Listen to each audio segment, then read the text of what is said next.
ନିକଟରେ ଏପ୍ରିଲ ଓ ଜୁନ୍ ମାସରେ ଅଧିକ ଖରା ହେବ। ଚଳିତ ବର୍ଷ ଅଧିକ ଗ୍ରୀଷ୍ମ ପ୍ରବାହ ରହିବ ବୋଲି ଭାରତୀୟ ପାଣିପାଗ ବିଭାଗ ପୂର୍ବାନୁମାନ କରିଥିଲା। ହେଲେ ଏବେ କେତେକ ରାଜ୍ୟରେ ଗ୍ରୀଷ୍ମ ପ୍ରବାହ ସହ କେତେକ ରାଜ୍ୟରେ ସାମାନ୍ୟରୁ ମଧ୍ୟମ ଧରଣର ବର୍ଷା ହେବାର ଆକଳନ କରିଛି ଆଇଏମ୍ଡି। ଏହା ପୂର୍ବରୁ ପାଣିପାଗ ବିଭାଗ କହିଥିଲା ଯେ ଏପ୍ରିଲ ଓ ଜୁନ୍ ମାସରେ ଅଧିକ ଗରମ ରହିବ।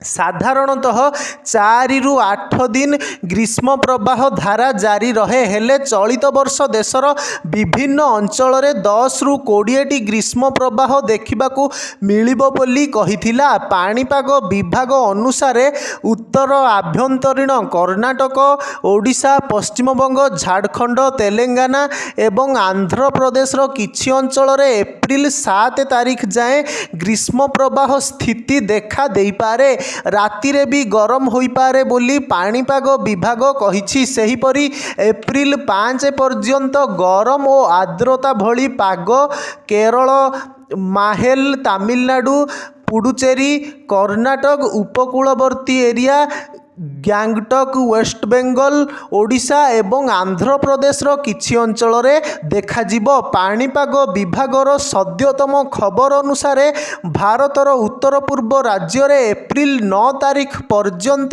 ସ୍ୱଳ୍ପରୁ ମଧ୍ୟମ ଧରଣର ବର୍ଷା ହୋଇପାରେ।